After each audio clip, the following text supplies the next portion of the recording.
ইতিমধ্যে দেখতে পাচ্ছেন মুরগিটা ডিম পাড়তেছে।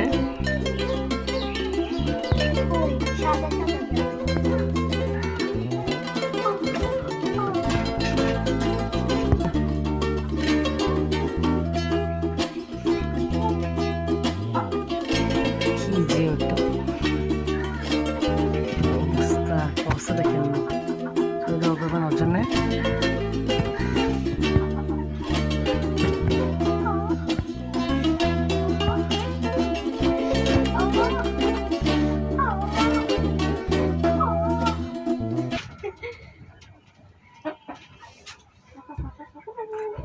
মাশাআল্লাহ মাশাআল্লাহ।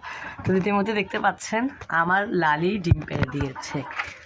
সবাই ওর জন্য দোয়া করবেন। কি কষ্ট হয়েছে ওর ডিমটা পাততে, আমি আপনাদেরকে দেখাচ্ছি ওর ডিমটা। এইমাত্র পেয়েছে গরম গরম ডিম, মাশাআল্লাহ দেখতে পাচ্ছেন। এগুলো একবারে অরিজিনাল বীজ ডিম, একবারে অরিজিনাল বীজ ডিম, আমার আতার বীজ ডিম মোরগে। তো সবাই দোয়া করবেন। আসসালামু আলাইকুম, আল্লাহ হাফেজ।